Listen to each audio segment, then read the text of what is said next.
Hello everyone, my name is Lowko and welcome to another StarCraft 2 video. Now what I got for you today is a best of 5 series of professional Zerg versus Terran. Spawning here in the top right hand corner of Lost and Found in game number 1 of this series and playing with the blue Terran SCVs. He's from South Korea and he goes by the nickname of Keen.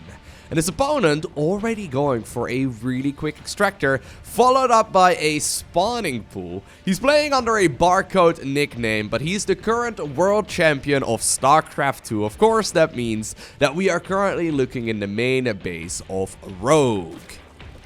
So apparently Rogue decides to open up this best of 5 a little bit more aggressively than you would normally expect. He's a phenomenal macro-based Zerg player. A lot of people say that he's got some of the best late game on the planet right now. Probably the very best, but he's very capable of doing a cheesy opener right here as well. So what he's looking to do right here more than likely is a really quick Zergling speed. Wouldn't be surprised if he starts up Metabolic Boost as soon as the spawning pool finishes up. And then a lot of Zerglings as well. Now the question is he gonna leave the drones in gas?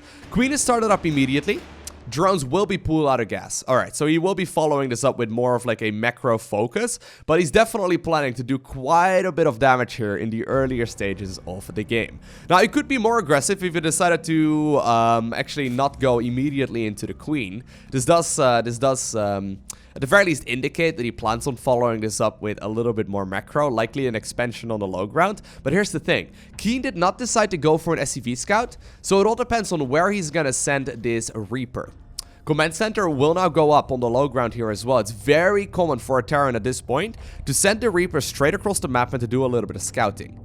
Now Rogue already hiding the Zerglings right here, near the right-hand side of the map. I think he's going to hang out somewhere over here. Now I say that, and immediately the Reaper does get rallied in that direction as well. So Keen's spidey senses are now tingling. He will need to commit with that Reaper to send it over there. He doesn't see anything, and he turns back around. These players are playing such mind games, right? Rogue knows that this is technically a better position, but he also knows that his opponent has got a chance of sending the Reaper over there. Well, this will be spotted right now. Keen must know, right?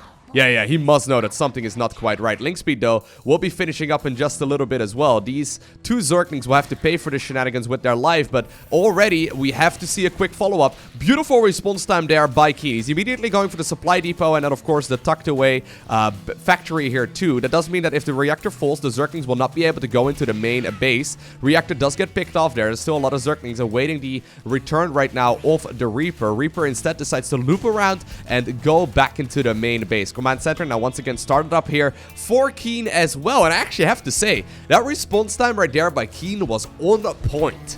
That was really good. Like, this is the reason why you position the buildings in the way that you do, right? Like, look, that follow-up right there by, or with the supply depot was on point. The cancel right there on the command center was not a hesitation whatsoever. He just followed it up with what he knew was going to stop this rush. And considering there's no bailing nest or whatever here for Rogue, I do think that Keen is in a phenomenal spot right at this point in the game. Really nice defense there. I mean, many Terran players, right? They would either lose the Reaper here in the early game, or they would forget or just slow down the supply depot there, or they would not cancel the command center first and then not have the resources to start up the supply depot. Instead, though, Keen is showing us the caliber of play that he is capable of, and Rogue definitely got shut down here in the earlier stages of this map. The Zerglings are being positioned practically everywhere. If there's anything that flies moving across the map, it would be spotted. Now, apparently, maybe he was just scouting for some sort of proxy or something, as all of the links are now once again returning home. Now, the Overlord is scouting, and I love this. It's seeing the third command center here from Keen already. So Keen knows that he's in a bit of a tricky spot here, economically speaking. If he's not going to get the third CC early, he might actually run into some issues once the third base of the Zerg player finishes up as well. Now, speaking of which, the third command center of Keen is actually quicker than the third hatchery here of Rogue. So this is a very cheeky game that both players are already playing. Now, I'm curious to see what Rogue is going to follow this up with. 2 gases here in the natural as well as a lair. Kind of say Roach Warren to me. I would expect a Roach Warren. If it was a bailing nest, he would have already followed it up. Obviously, it doesn't necessarily need to be the case, but I do think that going for an aggressive like roach-based push would be a really good option. There is going to be a bailing nest. Okay, so I may have been mistaken there. Usually you start up the bailing nest right at the same time as the lair. He's actually expecting Liberators at this point, but normally you start up the Roach Warren, or rather the Baiting Nest, right at the same time as the Lair, so you can start up the Glio Reconstitution immediately as well. The Roly-Poly upgrade. At this point, though, the cloaking field here of the Banshee has been unscouted. First Banshee is now moving across the map. Stimpack follow-up here for Keen. So he does plan on playing a relatively normal game as well. One of the Zerglings there does get picked off, but it didn't really see very much. The last thing he actually saw was just simply the barracks, I think, either landing or lifting up here to make place for that starport. But regardless, the switch to the starport did happen, and with that, the Banshee is now going to be able to get into that main base very easily. I love this cycle here to the north. Keen trying to pull his opponent apart here. Overseer being morphed in here near the northern end of the map, but the south is completely unscouted. Now, Keen will... he will be able to commit there if he really wants to. Obviously, I guess the detection radius of a Spore is quite significant. The detection right there is obviously critical, but he also needs to protect the mineral line. I think that he maybe could have, you know, picked up a drone or two, but immediately Keen decided to return back home. The amount of mind games that both players here are playing, though, it's pretty cool. Right? They are both testing the waters. They're both trying to see if either of them are playing, you know, too greedy. Keen with the triple command center, though, straight into the double engineering bay. That's not something you would normally see out of Terran players at this level. He must have seen something here from Rogue that just simply made him feel okay with getting this, you know, this greedy, I guess. He didn't really scout the natural. He didn't see, like, the lack of a Roach Warren or whatever. It's a little bit risky there, but either way, I do think it's the correct choice. Now, he needs to start up the upgrades. There we go. 1-1 immediately starts as soon as I mentioned that. At the same time, look at this, though. I mean, they are both basically dead even here as far as upgrades go. Even though they both went for unorthodox openers, it still worked out in, you know, in the end here. They're taking different routes of getting there, but they will arrive in the mid-game in a relatively normal fashion. Well, this is nice. 7 drones here already. 8 drones there in total for just a little bit of life on those Banshees. Definitely a trait that a Terran would take any day of the week. Plus, Terran did now successfully secure the 3rd base here too. That's actually a really nice little pickup. I'm actually quite surprised how many drones went down there, considering there were Queens as well as the Spore and then also the Overseer, right? You wouldn't really expect them to deal that much damage, but you blink twice and all of a sudden, you're in a little bit of trouble. Once again, the Hellions now cycling towards the north, whereas the other part of the Terran army is approaching the 4th base location here of a Rogue. Zerglings now occupied, right? They're trying to see if they can get this around here, but at the same time, the Marines are stimming forward. Looks like for now with the Roly-Poly Banes spotted, I think he's just simply going to back up. Very difficult to make the commitment here if you are Keen. If his micro is good enough, he could technically pick these units up. And he's actually going to continue onwards with more and more damage. Just barely picking up in the nick of time. And I have to say, I'm really impressed here by Keen. So far, this is looking phenomenal for him. Hellions now moving over towards that 3rd base location with the majority of the Zerg army occupied, trying to deal with these Medevacs. Medevacs just simply flying about, really not, you know, trying to do anything critical there. Just sort of trying to see if they can deflect that army. Now, eventually, the Hellions do get surrounded. The Banelings are trying to make a move for the Marines, and they will be picked up just barely in the nick of time. Now, look at that on the right-hand side of the screen. This is when you know you're casting top-level games. Both players are so evenly matched that the upgrades are practically finishing at the exact same time. Alright, so a Hydraling Bane style here for Rogue, facing off against a Marine Medevac siege tank based composition. A very, very classic kind of style, not something that is out of the ordinary whatsoever. And this is 100%. Well, apparently two Marines there did not quite get picked up. There were actually too many. Too many of them to fit in there. But a very classic kind of opener here of Terran versus Zerg.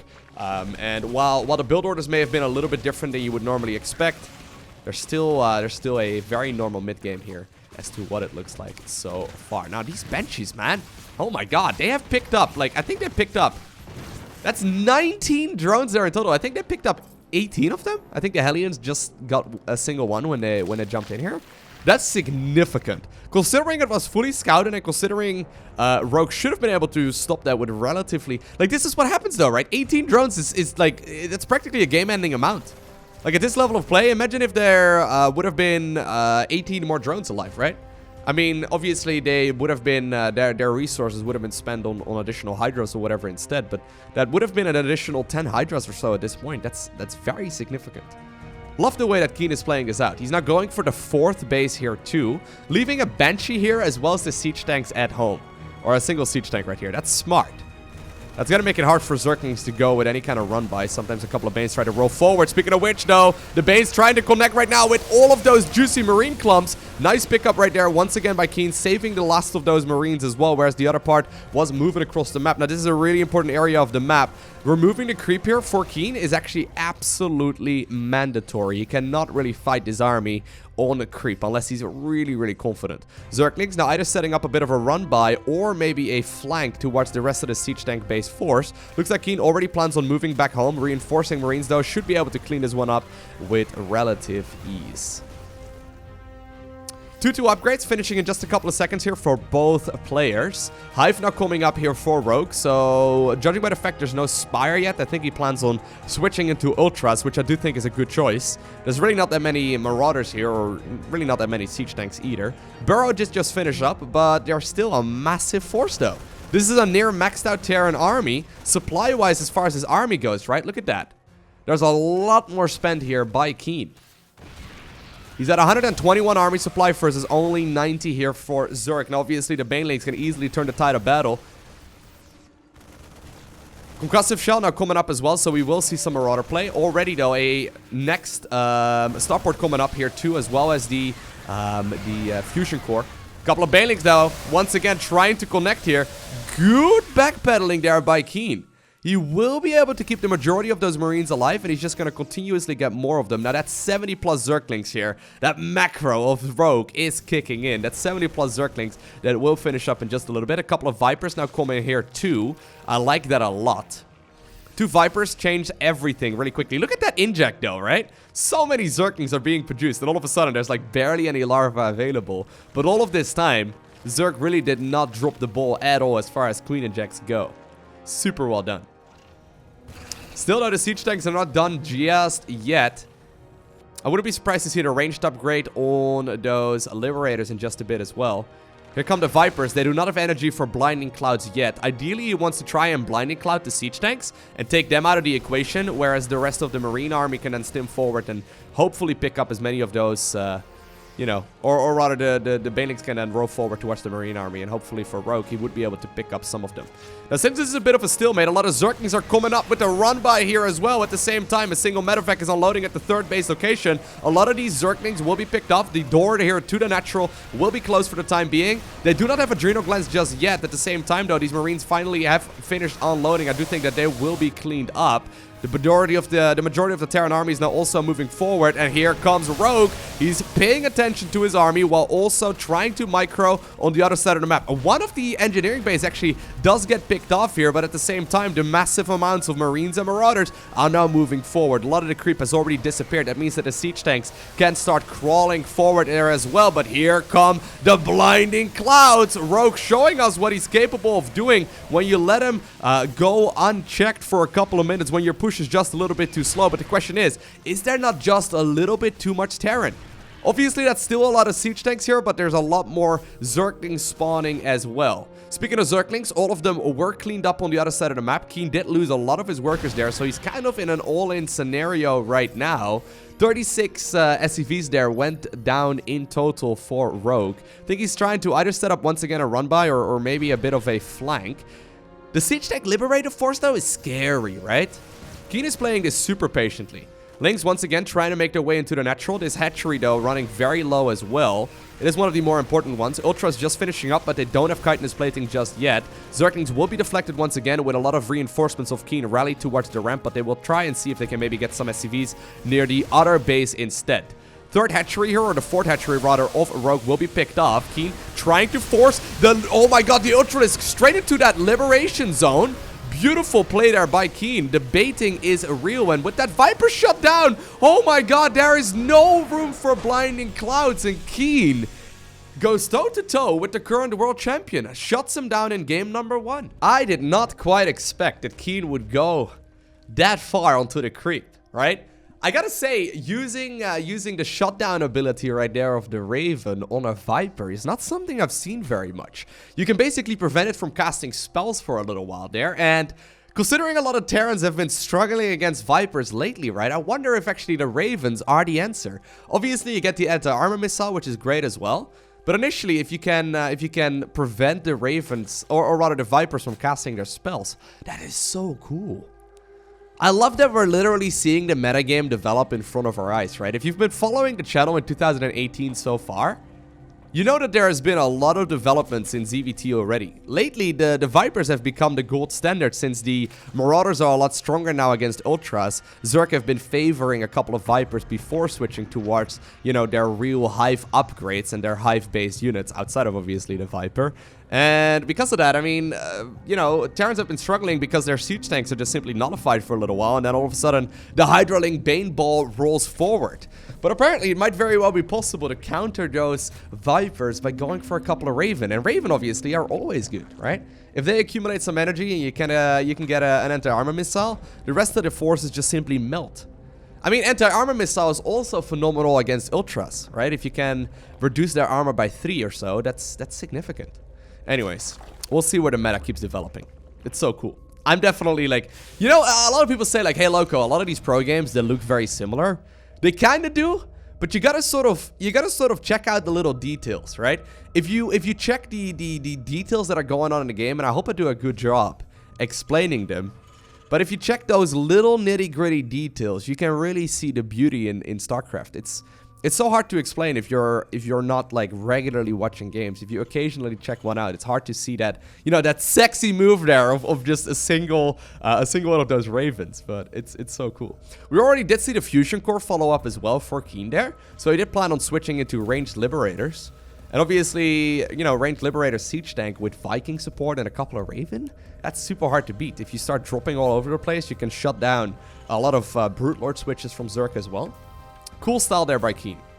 Anyways, we'll see what he's going to be able to do against Rogue right now. Once again, Reaper's moving straight across the map.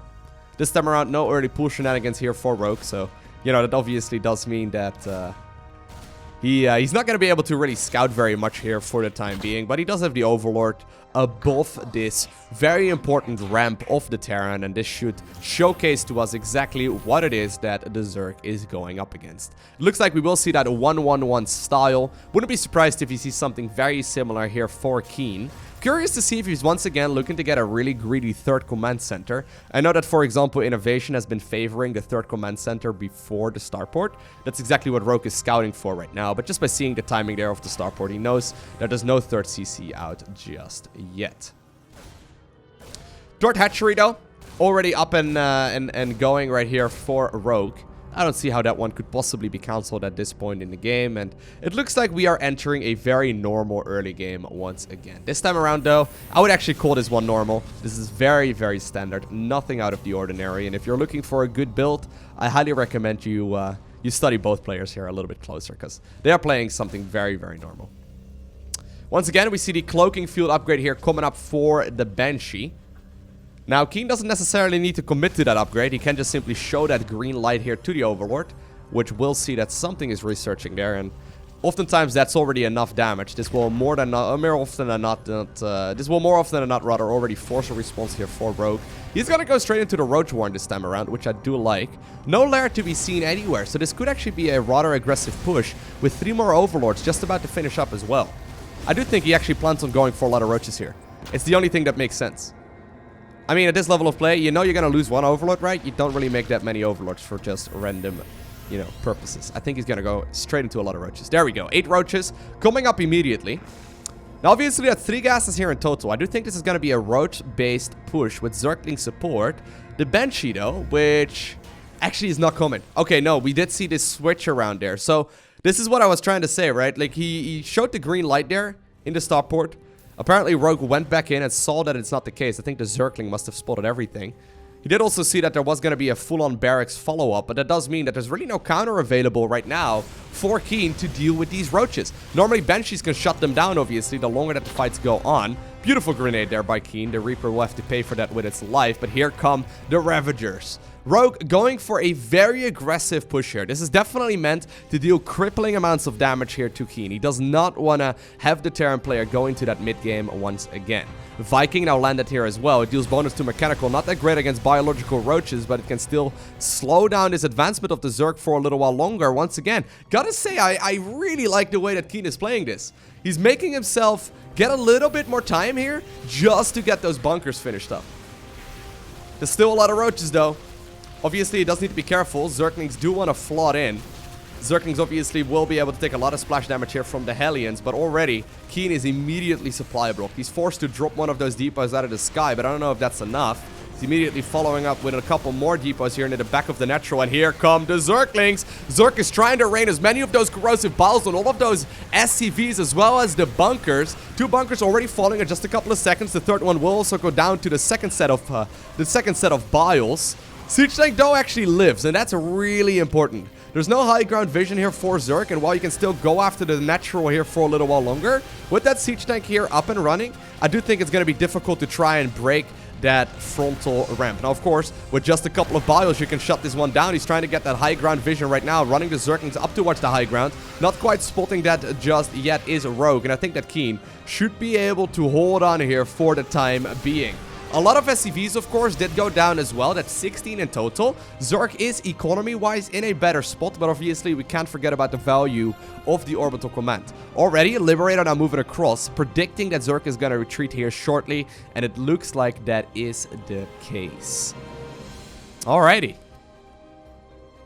So, what exactly is the follow-up going to be, right? Rogue, he recognized when they push, like this is another one of those key things that is the characteristic of, or a characteristic of like a top level Zerg player in particular in this case. He went back to drones a little while before he ended the aggression, right? Now he's droning again. This is where he gains the real advantage. He didn't necessarily win the game with that push, but he did get himself a lot of value just by simply following it up with drones at the correct timing. +1/+1 now coming up here as well. It's 51 versus 28, or 54 now. That's practically the Zerg doubling the eco. Still, there's a lot of Terran army out. Keen has been producing a lot of forces here for a while. There's a siege tank sitting in that medevac. How that's physically possible, I do not know either. I know Thor's like sort of dangle out of the bottom, but there's not a lot of creep over in this area. And speaking of which, Keen is now actually clearing out a lot of the creep that is present in this game. I do think that's actually pretty important.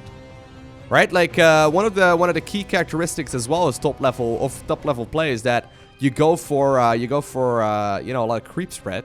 Since Rogue didn't get a lot of additional queens here in the early game, he wasn't really capable of spending his money there. But here comes the Doom Drop.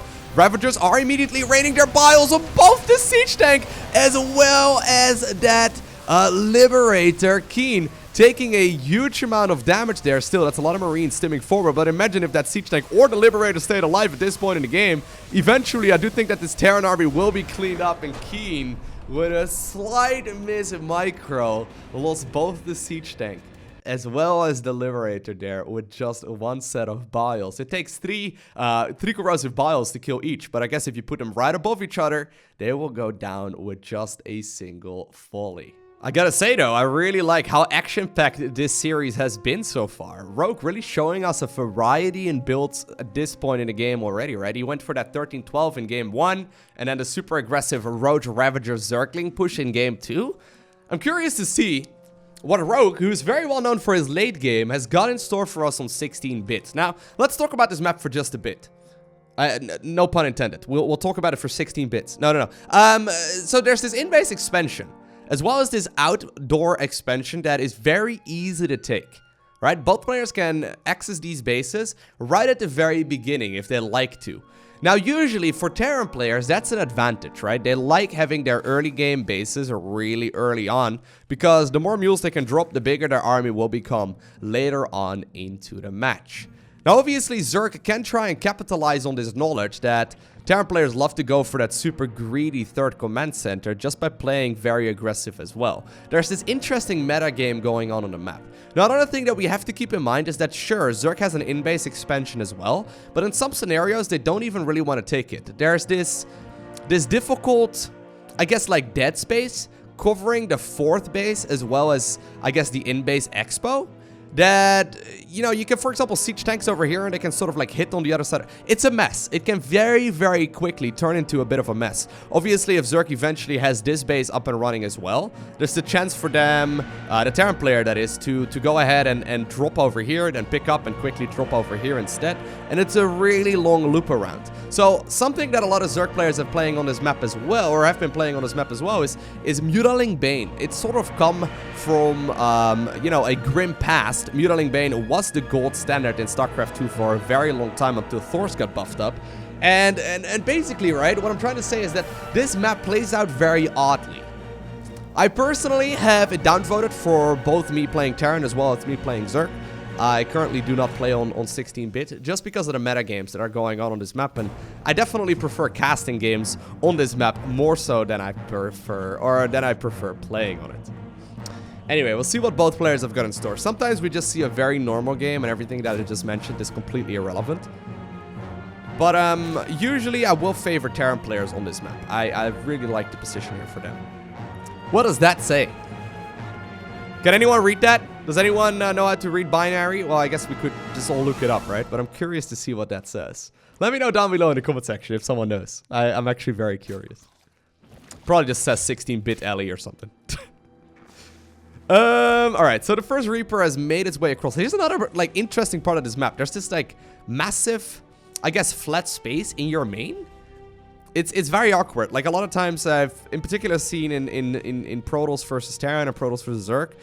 Protoss get a lot of value with, like, what are they called? Phoenixes in this area. Because, you know, units always rally through this spot. And it's sort of like a roundabout of like the Zerk base, right, or of the Terran base, and there's a lot of value you can get in this space just because everything moves past it, but not a lot of people will spend a bunch of money getting their resources, you know, spent in that area just to defend that, just in case.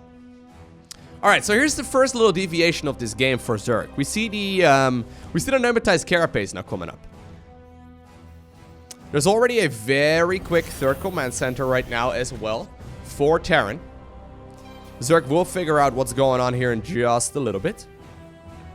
Second gas will be scouted here as well, so Rogue knows exactly what it is he's going up against.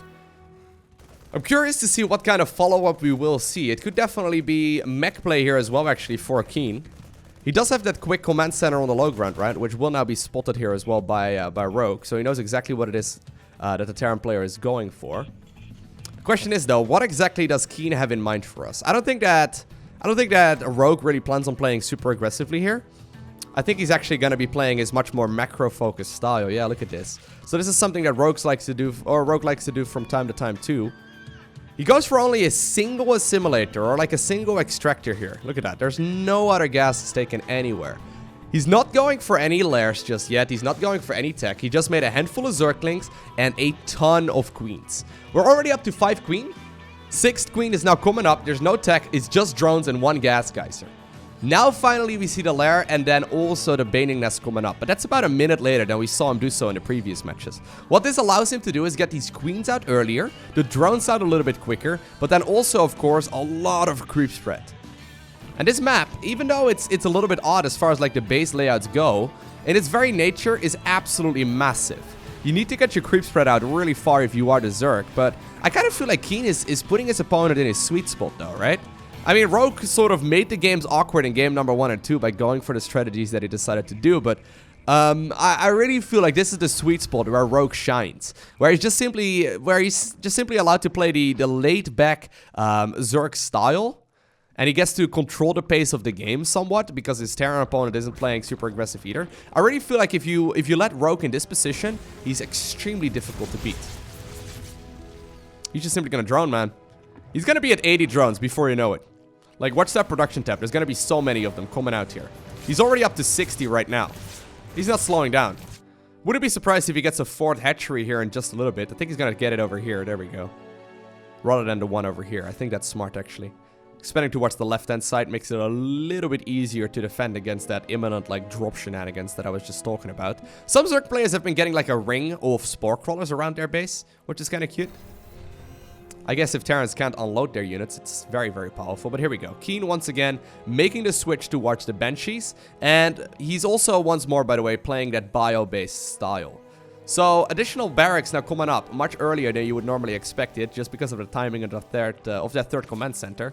But here we go. Another spore will be built here as well. There are a couple of queens available. Obviously, they're going to be absolutely needed here as well. Overseer speed was researched earlier, which is really nice. Obviously, it's Overlord and Overseer speed in one, which is great.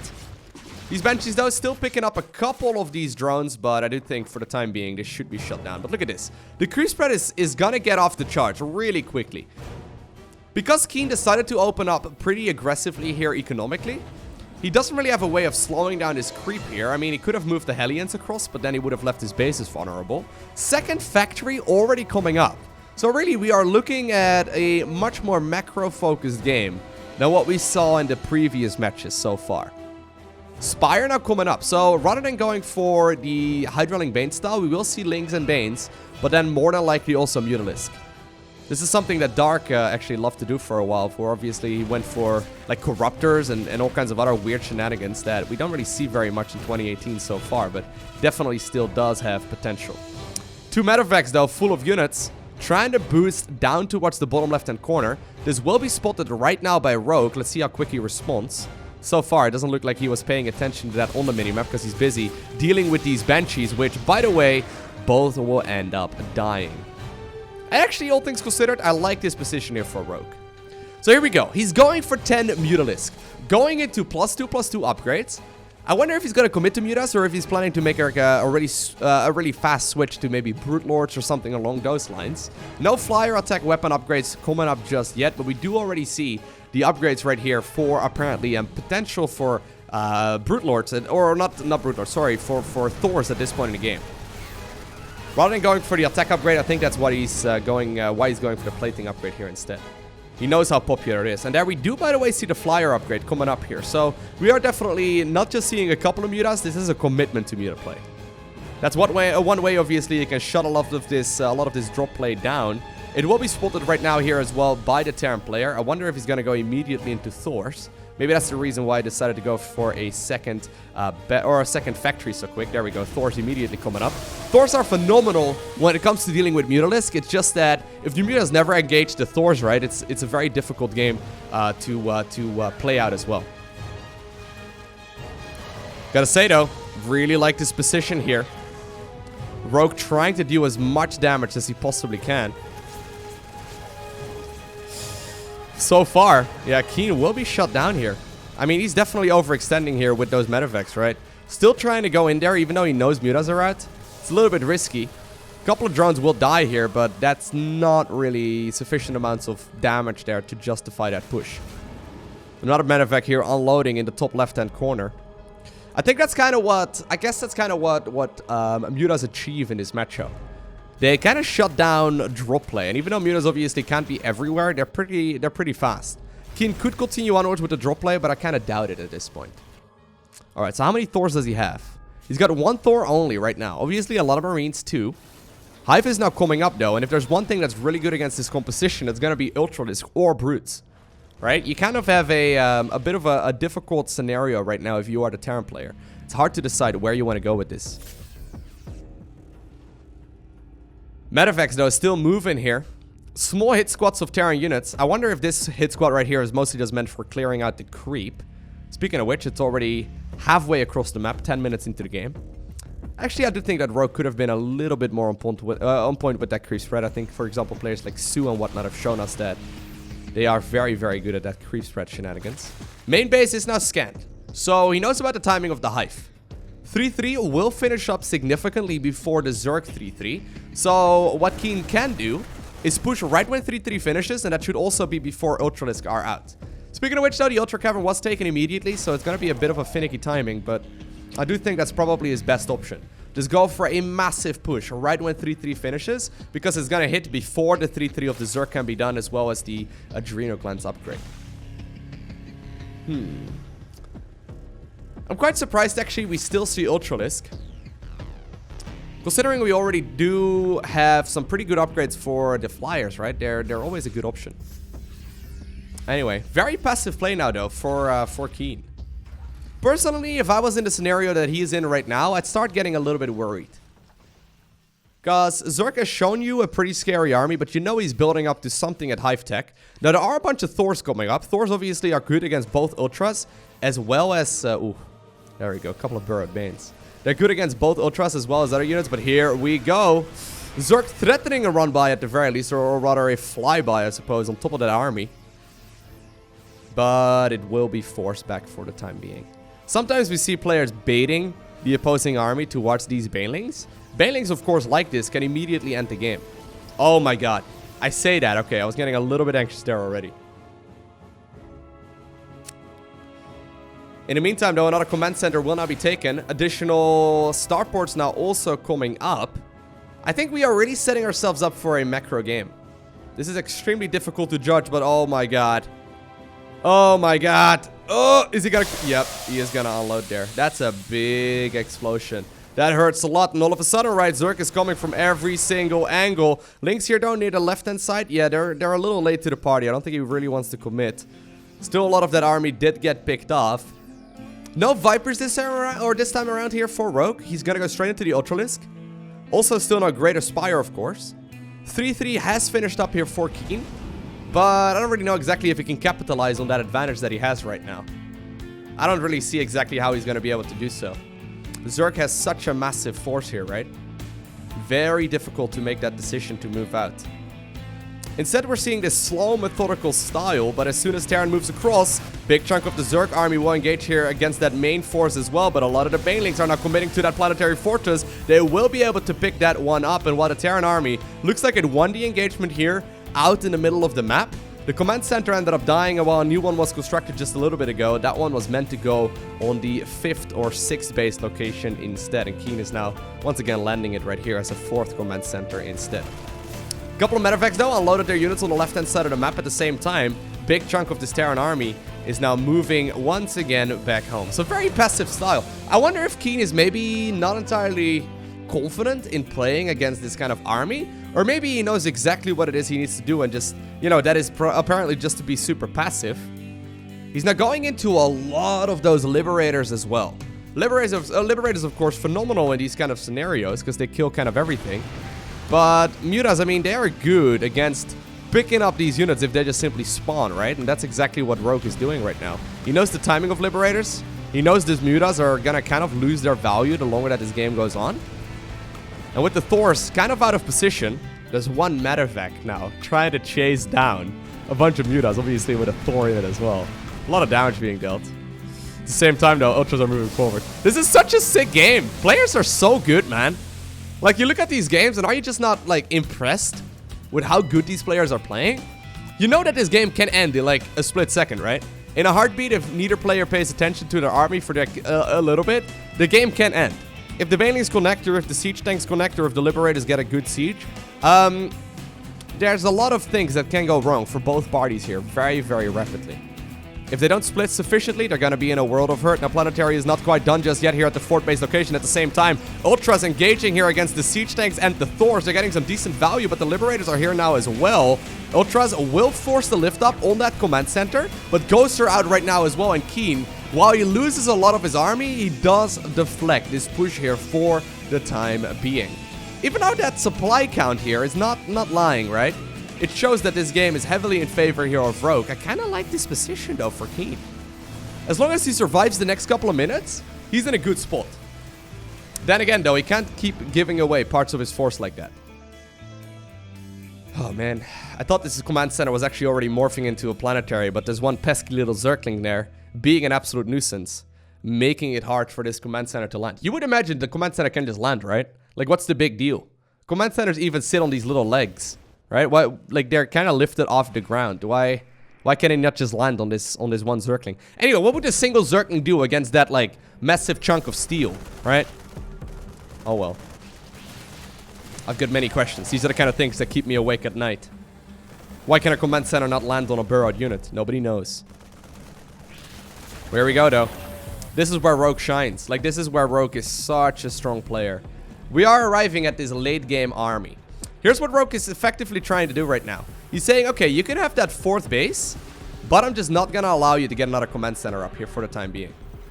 I would be very surprised if he allows this base to morph into a planetary. I think he's just gonna either hit the 4th then and pull the opponent like apart here as far as units go. But I don't think he really wants this Terran player to take another base.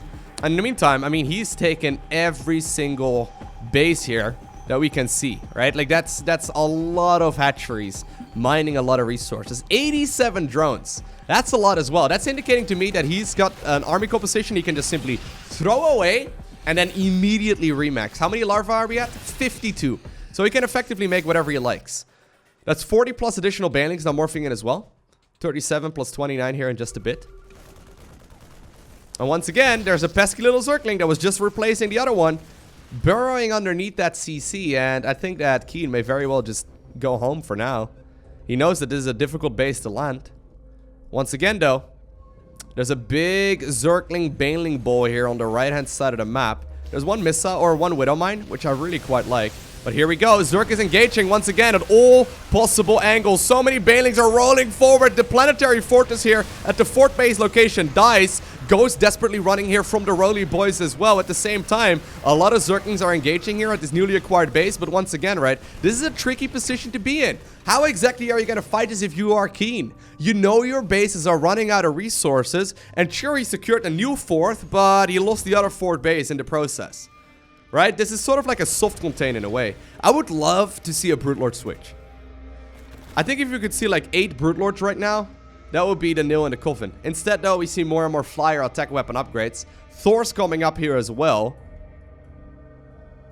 I mean, the amount of money that Rogue still has in the bank, though, is so sick. So hard to get a proper engagement of. Well, Keen may be able to secure the bases, though. But I'm just looking at the bank, right? I'm looking at the amount of bases that are still mining here for Rogue. And I don't see how he's going to give this one up. I mean, that's 84 drones still bringing in resources. He's mining out the entire map. Right? He's practically mining out the entire map. And there's so much creep here as well. I don't see exactly what you're going to do if you are... Look how on top of all of the things he is. So sick. Even scouting right now with the changeling here as well. Yeah, I don't really see exactly how Rogue is going to give this one up. Obviously, with one wrong engagement, this could still be over. Keen did just secure himself that 5th base, but I think with Zerg once again maxing out, we are just about to witness another one of those pushes. And the more pushes happen like this, the harder it is for Keen to actually hold on. Because his army supply is pretty significant, but he's always forced to split it up.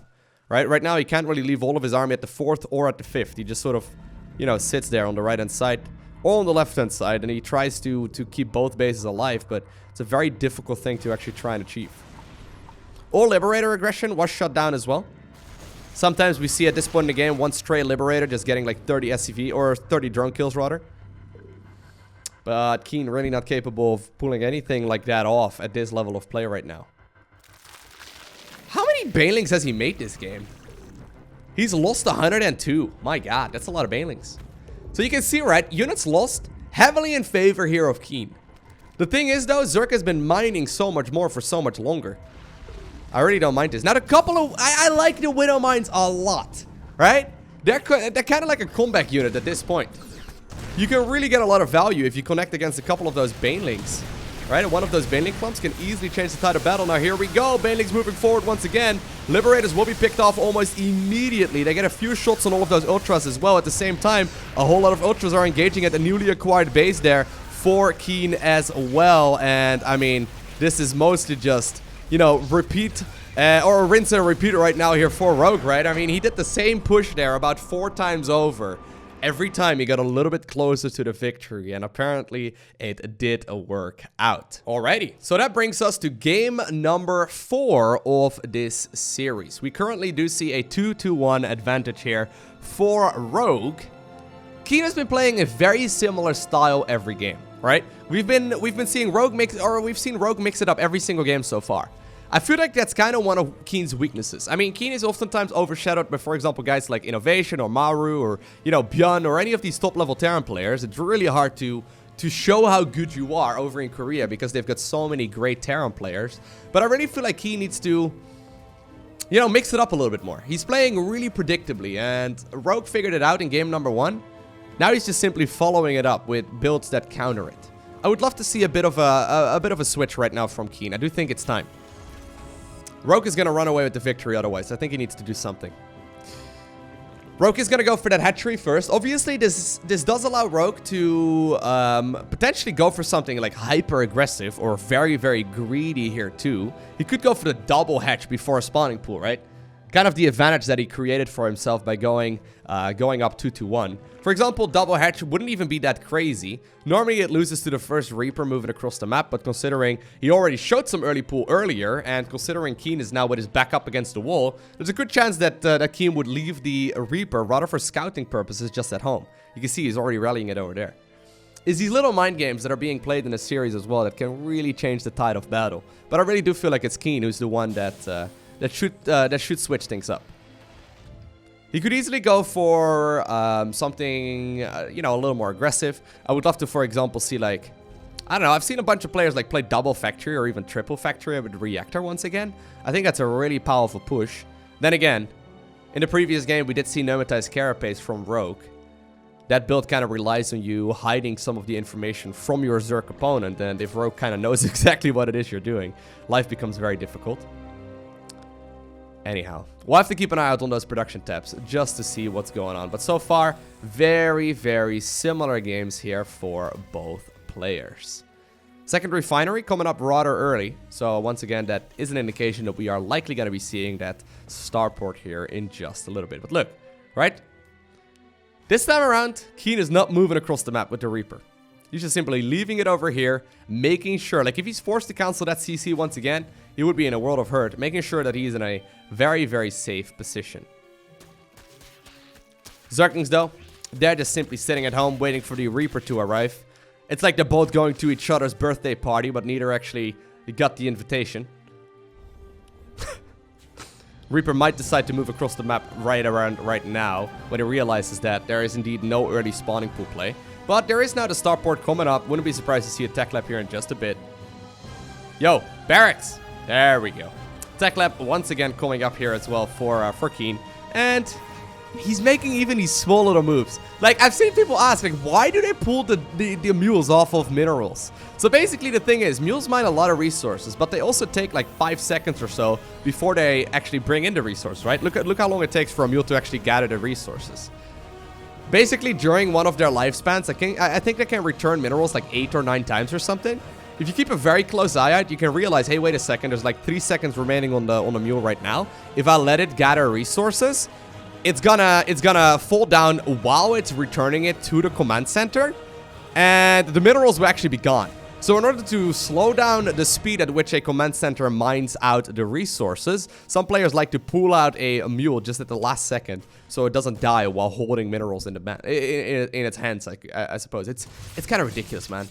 Like, that's such a subtle thing that doesn't come into play, you know, 99 out of 100 times. But that one game you do see it coming into play. You're happy that it happened. So for example, we could see it right now as well. I don't know if Keen is gonna do it. I think, yeah, no, this time around, like, you can see it almost died there while holding minerals. I think it may have actually. Those minerals would have just permanently disappeared. Anyway, you can do it in the early game. But anyways, so we do once again see a bit of a follow-up here from Rogue that's different than the ones we have seen so far. We have seen 4 different games, or 3 different games rather, and this is the 4th one. All different strategies. This is what makes Rogue such a sick player. He's mixing it up all the time, but he's making it look as if everything is normal, right? He's shown a 3rd hatchery, he's shown a bunch of Zerglings, a bunch of Queens. How are you gonna guess what exactly it is he's doing? Overseer moving on the right-hand side already. The Nidus Worm will be finishing up. Now, a couple of Hellions are currently loading up into the medevac. I love this. Keen actually scouting here with a single Viking up ahead. It's shooing away all of the Overlords, which means that these Hellions should go up unscouted, but at the same time, we can see the same on the other side of the map. Keen will now go up against the Nidus Worm that will finish up in just a little bit, and he knows absolutely nothing. At the same time, though, it's already 7 drones going down, and these Hellions, man, they're gonna go to town. That's 10 Hellions here for 10 drones here, 14 drones already for practically free. Roaches and Queens now, though, on the other side of the map. There is a Stimpack upgrade just about to finish up here for Keen. He's now going for the surround here on the factory. Very important that he finishes up those siege tanks. There's one right here on the low ground already dealing a bunch of damage. Keen right now will get his upgrade shut down, but these Hellions, man, are still going to town. That's 31. Oh my god, 31 drones here in total. There's only 5 workers remaining. That all of a sudden turned this little push here from Rogue into an all-out, all-in. I guess that kind of has it in the name, eh? I guess we kind of muddled down a lot of those terms as StarCraft commentators, but... yeah, no, this is a great spot. This is a great spot for Keen. He didn't need to scout the planetary, or rather the Nidus worm there. Instead, he just needed to go for the Hellion drop.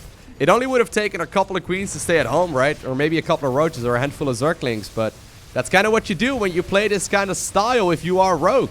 You are forced to put everything in one basket, and with all of his eggs dropping to the ground... I mean, he can pick up one siege tank at a time, but he's losing so much. Still, that's also 29 SCVs, actually. I'm talking as if Rogue has already lost this. But he's getting an awful lot of value out of this army. There are only 6 SCVs remaining. Well, I mean, these siege tanks, though, man. They're dealing so much damage. He's now baiting these units to move forward as well. He's like, yes, come to me. Come into the siege tank range. That one bunker getting a lot of value as well. Oh my god. Keen's micro here is on point though. We do see Rogue now finally trying to micro back some of those weakened roaches as well. 3 more SCVs end up dying. My god, what a mess. Actually, now... I mean, I don't like the position that Rogue is in. But I don't like the position that Keen is in either. What he does have though is mules, right? And mules are pretty good in these kind of scenarios. The SCV is now picking up a lot of that damage once more. Keen is continuously making more, so he doesn't really care all too much. Rogue is still just producing non-stop army. He has not gone back to droning. But yeah, eventually, with the 2 siege tanks, right? Like the actual winning move there was Keen sending in the SCVs from the natural into the main base to repair up that factory. That was actually the winning move there. Which is kind of insane when you think about it, because at the time it seemed relatively insignificant. So sick. Alright, so that brings us to the absolute final match of this series. Curious to see what we're gonna see this time around out of Rogue. I mean, he's gone for 4 different strategies so far. Right? I wouldn't be surprised if he does something different once again. I mean, we are on Darkness Sanctuary, the biggest map in the map pool. Now, unfortunately for him, he did just send out the Overlord in the wrong direction. You either send it vertically or horizontally. He's not going to find out about his opponent who spawned in the horizontal position for another little while. But, you know, it's all relative. I'm curious to see what he's going to go for. I'm also curious to see if Keen is planning to mix it up whatsoever. So far, he's done like a near identical build every time. I mean, there's been obviously different kinds of aggression, because that's kind of what happens when you play 1-1-1. There's such a massive variety of you know, units that you can make out of 1 starport, 1 tech, or 1 starport, 1 factory, 1 barracks, 1 tech lab, and 1 reactor. You can just sort of make whatever, with the exception of maybe like battle cruisers or something stupid like that, right? But you can make so many different units in the first couple of minutes of the map already that usually I wouldn't be surprised if Keen is just simply going to do that same build over and over and over again. And to be fair, it's not a bad option. If you're a Terran player, I highly recommend that's the one build you play. More often than anything else. It is so powerful, there's so much variety in it, and it's definitely the gold standard for a reason. So far though, I'm just trying to see if there's anything weird going on here in the Zerg main base. So far, everything looks 100% normal. I'm not seeing anything weird here from Rogue. Is he gonna leave the drones in gas? That's kind of one of the big indications here, right? Is he going to leave the drones in gas? I wouldn't be surprised if he pulls them out though and just simply goes for the standard 3rd base here as well. Second Overlord will scout out shortly that there is a command center here on the low ground. Keen once more going for the barracks, into the reactor, and then obviously also the factory. Second assimilator, or second refinery rather, now coming up as well. And it does look like... Did the Overlord get spotted? I'm not sure. But it does look apparently Keen is once again comfortable enough to make a move towards the top right-hand corner. No, he did not see the Overlord there. He's just simply getting lucky with his Overlord, or with his Reaper Scout. All right, so here we go.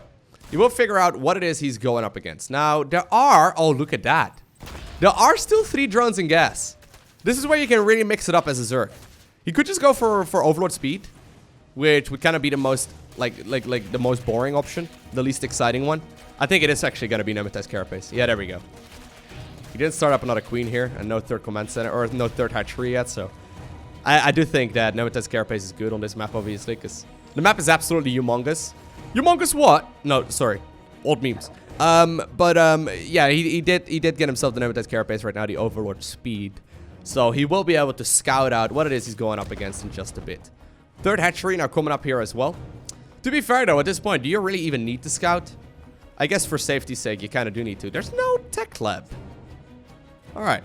So we may actually see the same build once again. Yeah, Keen going for the four Hellions here, and once again, one medevac. I don't think Rogue is going to fall for that trick twice.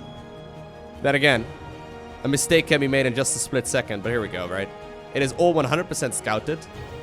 The timing of the tech lab is absolutely critical here for Rogue to see as well. He now knows that it's not going to be, you know, Banshee play, so he's just going straight into the Roach Warren this time around. No lair, just simply into a Roach Warren, a couple of Zerglings, and then probably a lot more workers to spawn. I like this. Keen is spending his gas here that he got out of that second refinery somewhere, and this time around, it's going to be Cyclones. Now, Cyclones, I mean, we saw him make one of them earlier on. Cyclones are phenomenal at these points in the game. You would normally see Hellions and Cyclones when you're playing mech. This time around, not quite the case. Well, here we go. Keen is going to once again unload these Hellions inside of that main base. Zerglings are responding to it. It's a nice response time there by Rogue, but he's not out of the waters just yet. He's instead just running the majority of the drones away just in case. So far, absolutely 0 workers were killed, but there are now these Cyclones that are out as well. They're going to be able to get rid of this Overlord here. At the same time, Hellions may threaten to unload here on the other side as well, but so far, I do think that this is, yeah, pretty much dead even. Lair now coming up here for Rogue. He's in a bit of an awkward position though, right? He would like to start droning up, but he can't really because of the amount of Hellions that are out on the map. Keen could go straight into the third command center, but rather than doing so, he's actually now sitting back for a little while here instead. So no third command center yet. I think he's going to get it right about right now, which will allow him a relatively strong economy, but he's definitely planning to do something here with the army that he's got. Likewise, though, Rogue is slowing down his own eco in favor of a couple of roaches instead. There's now the armory finishing up here for Keen, so he is going to be capable of morphing his Hellbats, or rather his Hellions into Hellbats. There's a single Liberator art, and now also these Cyclones moving across the map. Very cool push here, but I do think that Rogue has got this one dealt with already. Zerglings are moving across the map, the ramp just barely finishing up in time. All these little moves that could easily end the game. We see a bit of a, like an elevator push here by Keen. Trying to engage up onto the high ground, using that Liberator there to zone that army, but looks like Rogue has just got more than enough units to deal with this. Still, that's a lot of Terran units, though, going down so far, but they're also taking out a lot of those roaches in the process. But yeah, at this point, I mean, you already see the confidence here in Rogue, right? While this is all going on, Rogue has already queued up 9 workers once again, and he's going to be able to start pushing that income quite a bit here as well. Double evolution chambers now finally coming up. There's now also 2 engineering base here on the production tab, which I like quite a bit, and the third command center. So Keen did do a different build here with a very similar looking setup, but he's once again transitioning towards an identical mid game. To be fair, he did win 2 games against the current world champion of StarCraft, and he looked very dominant in the games that he did win. So I wouldn't be surprised if he's going to be able to, you know, do another great job here at controlling these kind of armies. I personally would be terrified playing this kind of style against Rogue though, right? Super scary to try and pull something like that off. Now Rogue, once again, is playing a different style. It may look similar to the roach pushes that he did earlier, but this is very, very low risk. And this time around, he's going for a different set of upgrades once again. This time around, he's going for Missile and Carapace. So 5 games, 5 strategies. So cool. 5 different games and 5 different strategies. Such a nice little style here from Rogue. Not really playing predictably at all. I guess that's one of the advantages you get though if you are a Zerg, right? Zerg is just simply so very good at playing these different kinds of playstyles and making them look very similar. In the end, all you really need is a couple of drones, right? If you got a couple of these droney boys, you're in a phenomenal spot. 1-1 will finish up right around the same time as 1-1 for Zerg. Third command center has just landed here, so Keen is gonna follow this up with a lot more Marines and then a bunch of siege tanks as well. Aliens now finally getting a little bit of value here. Ooh, that could actually hurt a lot. A lot of these units are running stupid low. It's just 2 of those flamey boys as well, right? But, oh man, that is 7 drones there in total. The reason, though, why this worked so well is because Rogue was occupied to move on the other side of the map. Keen did just knock down that collapsible tower, which is really nicely done. Couple of Cyclones here on the right-hand side as well with a single medevac, trying to see if they can potentially deal some damage. Once again, that Roach army is still on the other side. This is the one disadvantage of not playing Mutaling Bane or, for example, Hydraling Bane. You're not really capable of dealing a lot of damage. These Roaches are a little indecisive right now. You wanted to push up this ramp. Right now, the one Changeling will scout out exactly what's going on, but at the same time, the Terran army is now moving across here as well. A lot of Roaches are now forced to be left home. This is kind of like Archon drops in ZVP. It means that a Rogue is going to be forced to, you know, just simply defend here against whatever is going on. Still, he's only showing a small group of these Roaches, right? And that means the rest of the army can move straight towards the Siege Tank. Siege Tank will be picked off here as well. At the same time, Cyclones have now dropped off inside of the main base of the Zerg player. A lot of SCVs are going down, but I do think there's going to be enough here eventually for Rogue to overpower this force. Siege Tank now barely picked up in the nick of time. That's still 12 SCVs going down, though. And this Marine-based army that was moving across the map is still getting a lot of work done as well. The one Siege Tank up on that high ground, though, getting so much damage in. Oh my god, that's still 21 SCVs, though. Rogue is, supply-wise, in a phenomenal position. But you gotta keep in mind, this is mostly just Roaches and Ravagers, and they're kind of faking the army supply counts, okay? Like, they look like they are really strong, and they definitely are, but they are kind of inflating that amount of army there's actually available here for the Zerg. So it looks like, for now, right, there's no 2-2 upgrades coming up for neither player. But for now, Zerg is really just sitting on a lot of Roaches and Ravagers. That seems to be the game plan here for Rogue. He's killed 25 SCVs, so I don't blame it if he continues onward with the pressure right now. But that is a lot of Marines and Marauders on the production tab, and I've seen this go in favor of Terran many a times. Zerg currently definitely ahead, but this is not game over yet. There's still 3 command centers, obviously dropping mules continuously as well. There's still that Siege Tank on the high ground.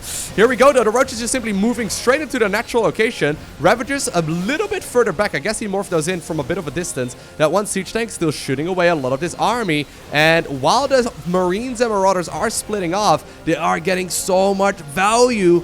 Roaches and Ravagers getting absolutely decimated. The way that Marauders play right now in ZVT is absolutely phenomenal. They deal a lot more damage to armored units in particular. They're not as good against Marines or, for example, Zerglings anymore like they once upon a time were. But they are the men, I guess, for the job against this kind of composition.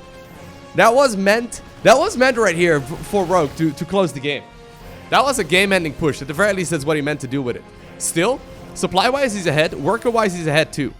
64 drones versus 44 SCVs. Main base of Zerg, though, is mining low here. Fort Hatchery has just been taken here once again by a Rogue. Keen's still sitting on 3 bases, but he does have a menacing force. I actually kind of feel like, with the lack of 4th command center right now, I kind of feel like it is Keen who's going for the all-in. He's actually going for a couple of Liberators. Kind of feels greedy in a way, right? I mean, Liberators will be just picked off by the amount of Ravagers at this point. But here we go. Keen is all in. He's ready to put it on the line for this right here. He didn't make any SCVs for quite a little bit of time. Siege Tank now sieging up in a pretty good spot, but it will be biled down immediately. The Roach Ravager army jumping straight on top of all of this, though. Moving down into this really tight choke area. Now giving Keen that concave as well. The Marines and the Marauders, man, they are plowing through. Absolutely phenomenal spot here for Keen. Yeah, I feel like Roaches and Ravagers were good before the Marauder change.